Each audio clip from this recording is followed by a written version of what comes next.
Hello friends, स्वागत है आपका आपके अपने लीगल चैनल में। मैं हूं एडवोकेट सनी शर्मा। दोस्तों, आज की इस वीडियो में हम कुछ चीज़ों पे क्लैरिटी लेने वाले हैं। देखिए, मैट्रिमोनियल केसेस के अंदर मैंने देखा है आदमी उतना केसेस से परेशान नहीं होता जितना वो अपनी सोच से परेशान हो जाता है। ओवर थिंकिंग करता है, या फिर अगर किसी से राय भी लेता है तो उससे राय कम ले रहा होता है, आर्ग्यू ज़्यादा कर रहा होता है। मतलब ऐसा क्यों हो गया, हमने तो कुछ किया ही नहीं था, 2 साल के बाद केस हुआ है, 2.5 साल के बाद केस हुआ है, पुलिस तो हमारी सुन नहीं रही है, ऐसा कैसे हो गया, ये हो गया। मतलब आप जिससे राय ले रहे हैं, आपको सुनने की आदत होनी चाहिए, आपको एडमिट करने की आदत होनी चाहिए। बट आप एडमिट नहीं करना चाहते सच्चाई को। सच्चाई क्या है सब जानते हैं। 2 साल बाद केस कर रही है तब भी एडमिट हो रहा है, 5 साल बाद कर रही है तब भी एडमिट हो रहा है, इवन शादी के 25 साल बाद कर रही है तब भी एडमिट हो रहा है ना। और बहुत बार होता है कि सारे फैक्ट्स ही गलत हैं, सब कुछ गलत है, सारा झूठा है, जो लोग वहां है ही नहीं उनके भी नाम इन्वॉल्व किए हुए हैं, लेकिन तब भी केसेस चल रहे हैं। तो ये सब जो चल रहा है, जो गलत है, वो तो सबको पता है, मुझे भी पता है, आपको भी अब बहुत हद तक पता चल चुका है, और बाकी भी सब लोगों को पता है। तो इस पर बहस करके फायदा क्या है कि ये गलत है या सही है, ये तो हम सबको पता है। तो जो आपका टाइम है उसको वाइजली यूज कीजिए ना। अगर आप किसी से एडवाइस ले रहे हैं तो आप ये सोचिए कि आपको सॉल्यूशन जानना है, ना कि इन सब चीजों में पढ़ना है। इन सब चीजों में पढ़ के कोई बेनिफिट नहीं। पहले आप जिस चीज में फंसे हो, पहले आप उस चीज से बाहर निकलने पर विचार करें, क्योंकि देखिए आपका भी टाइम बहुत कीमती है। एक एक स्टेप मायने रखता है, सही समय पर सही स्टेप मायने रखता है। और एक बहुत सिंपल इसकी रीजनिंग मैं आपको बताता हूं। आपको तरह तरह की एडवाइस मिलती है, आपने 10 लॉयर से बात करी, आपको 10 एडवाइस मिली। अब आपको उसमें से किसी एक को चूज करना है कि हमें करना क्या है। आप एक चीज सोचो कि जो काम आप कर रहे हो, उस काम को करने के बाद आपको क्या फायदा मिलने वाला है। अगर आपको फायदा मिलने वाला है तो फिर आप उस काम को करो, ठीक, थोड़ी R&D करिए, उस काम को करो। लेकिन अगर उसका लास्ट परिणाम वो है जिससे आपको कोई फायदा ही नहीं है, तो फिर आप उस चीज में जाकर के केवल अपना टाइम ही तो वेस्ट कर रहे हो। ऑलरेडी आपके ऊपर 3-3 4-4 केस चल रहे हैं। अब अपनी तरफ से भी आप 1-2 फालतू के केस बढ़ा लो, तो उससे होगा क्या? आपका बर्डन ही तो बढ़ा, फाइनेंशियल भी बढ़ा, मेंटल भी बढ़ा, फिजिकली दिक्कत भी आती है, बहुत बार जाना आना पड़ता है। तो समझें बात को। फॉर एग्जाम्पल, एक लड़की ने कुछ केसेस करे। मेरे पास ये केस था कुछ समय पहले, उसमें लड़का गाजियाबाद का था। लड़की ने 125 और डीवी का केस फाइल कर दिया। वो फाइट करने के लिए अपनी सिटी में आ रहा था। अब हमने उसको बोला कुछ कोई बात नहीं, कोई दिक्कत नहीं है, ये 125 और डीवी के केस में कुछ नहीं होता, बस एक मेंटेनेंस अमाउंट आपकी सैलरी के हिसाब से फिक्स होना है। और मेन जो हेरेसमेंट होती है इसमें वो होती है जो ये 5-5 6-6 साल चलते हैं और आदमी को इतना दूर से ट्रैवल करना पड़ता है। मैंने उनसे बोला मैं आपको यहाँ ज्यादा बुलाऊंगा नहीं, 2-4 डेट पे बुलाऊंगा, और जो आपका ये केस है ये मुश्किल से 1 से 1.5 साल में दोनों खत्म हो जाएंगे। दैट्स इट, बात खत्म हो जाएगी, और उसके बाद आप बैठना आराम से, केस ही खत्म हो जाएंगे। वो लड़का हर डेट पे मुझे बोलता मैं क्या करूं, मैं क्या करूं। अरे आपको कुछ करने की जरूरत ही नहीं है, यही तो आपका सबसे बड़ा रिलीफ है। आपके ऊपर 2 केस है, दोनों मेंटेनेंस के, एक में ही मेंटेनेंस बंद है और उस केस को 1 से 1.5 साल में खत्म कर दिया जाएगा। डेट पे आने से आपको मुक्ति दे दी गई, और क्या चाहिए आपको इससे ज्यादा। और हुआ भी यही, 13 मंथ में उसका 125 सीआरपीसी फाइनल डिस्पोज ऑफ हो गया, एक केस खत्म। डीवी वाले केस में रिप्लाई तक पहुंचे थे, यानी आप ये कह लीजिए कि और 6 महीने के अंदर डीवी केस भी खत्म हो जाता, जो हमारी चलाने की स्ट्रेटेजी होती है। बट हमें बताए बिना उस लड़के ने क्या किया, अपने प्लेस पे जाकर के एक डाइवोर्स फाइल कर दिया। और बाद में हमें पता चल रहा है जी मैंने तो डाइवोर्स फाइल कर दिया। हमने पूछा यार हमने आपको मना किया था आप कुछ मत करो, उसके बावजूद आप ये सब कर रहे हो, इसका फायदा क्या है? अब आप सोचो क्या फायदा था इस केस का। भाई लड़की ने 2 केस किए थे, आपने दोनों केस खत्म कर दिया, आप घर पे बैठ के खत्म। डाइवोर्स तो होना ही था। डाइवोर्स तो आपको पता ही है कि ये जो केसेज होते हैं इनमें 2 साल बाद, 3 साल बाद, 4 साल बाद जब भी एक सेटलमेंट ही होता है और म्यूचुअल डाइवोर्स ही फाइल होता है। और जो भी आपने केसेज कर रखे हैं सारे विड्रॉ होते हैं, चाहे लड़की ने किए चाहे आपने किए। अब आपने एक अननेसेसरी डाइवोर्स का केस फाइल किया हुआ है। अननेसेसरी कहेंगे क्योंकि डाइवोर्स का केस फाइल करना और डाइवोर्स मिलना दो अलग अलग चीजें हैं। फाइल करने को तो आप एक दिन में फाइल कर देंगे, मिलता कब है? आपको पता है कि लोअर कोर्ट में ही कम से कम 4-4 5-5 साल लग जाते हैं। लड़की दूसरे प्लेस पे है तो ट्रांसफर डालती है, 1 साल ट्रांसफर में खराब हो जाता है। फिर सेक्शन 24 डालती है, 1-1.5 2 साल जो है 24 में खराब हो जाते हैं। 3 साल बाद तो आपका चलना शुरू होता है डाइवोर्स का केस। फिर 4-5 साल लोअर कोर्ट में लग जाते हैं। फिर लड़की को परेशानी करना है, हाई कोर्ट में डाल देगी, वहां पड़ा रहेगा। हाई कोर्ट से जजमेंट आएगा, सुप्रीम में डाल देगी, वहां पड़ा रहेगा। तो मेन बात है आपको डाइवोर्स मिल तो नहीं रहा है, परेशानी ही हो रही है ना। ट्रांसफर हो गया तो अपने केस के लिए भी दूसरे प्लेस पे जाओगे।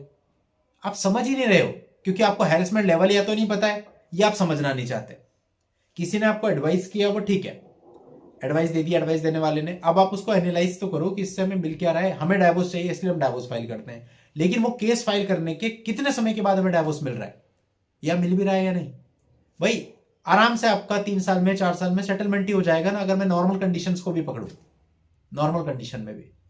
तो क्या होगा, आपको डाइवोर्स केस वापस ही तो विड्रॉ करना है। तो उस डाइवोर्स केस में आप जितने एफर्ट लगा रहे हो, जितने पैसे लगा रहे हो, जितना उसके लिए दौड़ भाग कर रहे हो, वो सब आपका वेस्ट ही तो जा रहा है। देखो एक्सेप्शन हमेशा होते हैं, कुछ केसेस में मानता हूं ऐसे होते हैं जब डाइवोर्स फाइल करना जरूरी हो जाता है, लेकिन मोस्ट ऑफ द पर्सन बिना मतलब डाइवोर्स फाइल करते हैं। अगर उन्हें एक सिंपल राय दी जाए ना कि आपको कुछ नहीं करना, तो उनको डाइजेस्ट नहीं होता, उन्हें कुछ करना होता है। लड़की वालों ने इतना कर दिया, इतना झूठ बोल दिया, मुझे कुछ करना है। अरे भाई, लिटिगेशन का फील्ड है, यहां पे कई बार कुछ ना करना सबसे बड़ी रेमेडी होती है आपकी। और ये भी मैं आपको बता दूं कि 100 में से शायद 2% लोग होंगे जो आपको ये कहेंगे कि आपको कुछ नहीं करना है, बाकी 98% से आपको यही राय मिलेगी कि ये कर लो, ये कर लो, ये कर लो। तो सोचना आपको पड़ेगा, दिमाग अपना अप्लाई करना पड़ेगा, क्या करना है क्या नहीं करना। ये वो चीज है कि जितना शांति से बैठोगे उतना बढ़िया है। कई केसेज हमारे पास ऐसे जिसमें हमने आज तक कुछ किया ही नहीं, 498 हो गया, 125 हो गया डीपीओ, हमने कुछ किया ही नहीं, हम रिलैक्स बैठे, सामने वाले परेशान होकर खुद आके बोलते सेटलमेंट कर लो। पता नहीं कितने केसेस रहे हैं, अनगिनत, अभी भी चल रहे हैं कुछ ऐसे जहां पर हम कुछ कर ही नहीं रहे हैं। हम कह रहे ठीक है, आपने 125 डीपी डाला, हम इसको चलाते रहेंगे, जब कोई मेंटेनेंस बंधेगा तब देखेंगे, इसके अलावा आपको कोई रिलीफ मिलना नहीं, हम क्यों टेंशन लें। 498 पड़ा है, पता नहीं कब चार्जशीट आई, कब केस चलेगा, देखते हैं। हमने ना कोई कॉन्टेक्ट किया, ना हमने कोर्ट में कोई ज्यादा इंटरेस्ट लिया, कुछ नहीं, नथिंग। बस बात ये होती है कि हम जिसको ये चीज सजेस्ट कर रहे हैं वो भी इसको ऐसे ही फॉलो करे ना, वो भी रिलैक्स रहे, तब तो फायदा है। हमें थोड़ी रिलैक्स रहना है, हम तो लॉयर है, एडवोकेट है, हमें तो अपना काम करना है। लेकिन हम जिसको सजेस्ट कर रहे हैं वो बंदा अगर रिलैक्स है तो फिर रेमेडी है उस चीज की, तो फिर फायदा है। हमारा क्या है, हम तो हर केस में रिलैक्स रहते हैं। तो सबसे जो मेन बात है इस पूरे मैट्रिमोनियल की वो ये है कि आपको रिलैक्स रहते हुए केस लड़ने। अगर आप रिलैक्स हैं तो आपकी जीत है, अगर आप रिलैक्स नहीं है तो आपके ऊपर कुछ है या नहीं है, कोई इतना सा है इतना सा है, लेकिन आप डिस्टर्ब है ना, तो आपकी हार ही हार है। अब कई मामले होते हैं जहां पे कुछ होता ही नहीं, एक छोटा सा कोई कंप्लेंट केस पड़ा हुआ है, या एक छोटा सा कोई 125 का केस चल रहा है, या एक छोटा सा डीवी का केस चल रहा है, एक सिंगल केस होता है, उसके बाद भी वो इतना परेशान रहते हैं कि मैं आपको बता नहीं सकता। तो ये आपकी खुद की मेंटेलिटी पे डिपेंड करता है। और कई सारे लोग हमारे पास ऐसे भी हैं कि 5-5 6-6 केसेस पड़े हुए, उन्हें फर्क ही नहीं पड़ता, वो आराम से जाकर के जॉब भी कर रहे हैं, अपना लाइफ एंजॉय कर रहे हैं, बोला ठीक है चलता रहे साइड बाय साइड। तो ये आपके ऊपर डिपेंड करता है। अगर आप इस तरह की मेंटलिटी के साथ रहने वाले इंसान हैं तो सामने वाला भी कॉम्प्रोमाइज करेगा आपसे, उसको भी पता है इन्हें फर्क नहीं पड़ रहा। अगर आपको फर्क पड़ेगा वास्तव में छोटी छोटी चीजों से, ऐसा क्यों ऐसा क्यों ऐसा क्यों, तो फिर परेशान होते रहोगे और कोई भी रेमेडी आपको यहाँ पे नहीं मिलने वाली है। सिस्टम बड़ा खराब है। हमने ये देखा कई लोग कोर्ट के अंदर कदम तक नहीं रखते और सिर्फ इस बात को बोल रहे होते हैं सिस्टम इतना खराब है, हमारी कोई सुन नहीं रहा, ये नहीं हो रहा। अभी तक सिर्फ पुलिस स्टेशन गए हैं, बस ज्यादा कुछ किया नहीं है उन्होंने। भाई अभी से आप ऐसा कह रहे हो, जरा एक बार कोर्ट के अंदर एंट्री तो करके देखो।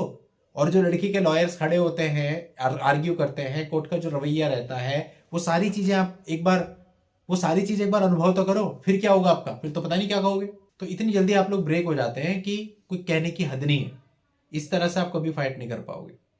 आप अपने फील्ड में चाहे जितने नॉलेजेबल हैं, आप अपने फील्ड में चाहे जितने मास्टर हैं, लेकिन ये लिटिगेशन है, या दो चीजें मेन होती हैं। एक तो आपकी प्रैक्टिस, कि आपकी प्रैक्टिस कैसी, यानी कि प्रैक्टिकली आप कैसे चीजों को डील करते हैं। सेकंड, आपने अपना मेंटल स्कोर क्या रखा हुआ है।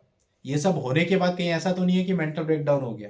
इवन बहुत सारे लोग मेरे पास ऐसे हैं जिनमें जब वो बात करते हैं तो उनके पेरेंट्स बात करते हैं, भाई लड़का क्यों नहीं बात कर रहा, इसका केस है सर, वो तो डिप्रेशन से गुजर रहा है।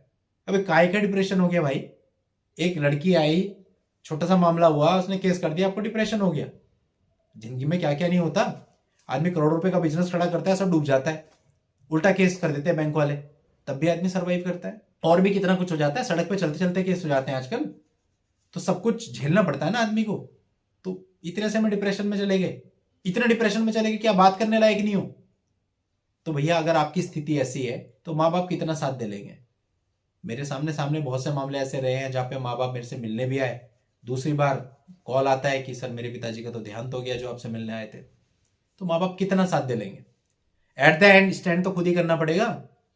तो जब खुद ही आप ऐसे डिप्रेशन डिप्रेशन करके चलोगे, बात भी नहीं करोगे आप किसी से, आप क्या उम्मीद करते हैं, आप कैसे निकलेंगे इससे। आपके पास फिर कोई रास्ता नहीं है। अनफॉर्चुनेटली मुझे कहना पड़ रहा है कि एट द एंड आपको उनकी डिमांड के अनुसार पैसा देना पड़ेगा अगर आपका ऐसा रवैया है तो, क्योंकि फिर आपके लिए कोई रास्ता नहीं है। और हैं भी बहुत लोग ऐसे जो लड़ना ही नहीं चाहते, फाइट ही नहीं करना चाहते, सिर्फ उनका फोकस यही होता है हम पैसे देके निपट जाए। ऐसे ऐसे लोग देखे जो घर बेच करके पैसे देते हैं, उनके पूरे करते हैं, पता नहीं कौन सी मजबूरी आ जाती है। तो कहने का मतलब अपना जस्टिफिकेशन सब दे देंगे, सर मेरी एज निकल रही थी, मेरे को मेंटल पीस नहीं थी, मैं काम नहीं कर पा रहा था। सब बात आपकी सही है, लेकिन मुझे एक चीज बताओ ना, जो आपने ये काम किया, 25 लाख रुपए दे दिए, 35 लाख रुपए दे दिए, जीवन में आप दोबारा आगे बढ़ोगे, दोबारा कभी ऐसा होगा, फिर क्या करोगे? या कल को आपके बच्चे बड़े होंगे, उनकी मैरिज करोगे, फिर ऐसा होगा, फिर क्या करोगे? कितनी बार आप लोगों को 35-35 लाख रुपए बांटोगे? या तो आपने कोई गलती करी तो ठीक है, अगर बिना गलती के केस हुआ और उसके बावजूद आप इतने पैसे देके सेटल कर रहे हो, तो देखो, तो आप पूरे सिस्टम के साथ गलत कर रहे हो, जितने लोग जूझ रहे हैं उन सबके साथ गलत कर रहे हो, और खुद के साथ तो गलत कर ही रहे हो। तो मेरा कहने का मतलब है कि ये चीजें इतनी कॉम्प्लिकेटेड होती नहीं है जितना हम बना देते हैं। ये सिंपल चीजें हैं जिनको हम बहुत सिंपल वे में डील कर सकते हैं। अगर आप सिंपल वे में डील करना सीख गए तो आप बहुत ही आसानी से इससे बाहर आ जाओगे। चलिए दोस्तों, आज के इस वीडियो में इतना ही। नेक्स्ट वीडियो में नई जानकारी के साथ मैं आपसे फिर मिलता हूं। तब तक के लिए good bye and thank you for watching. Take care.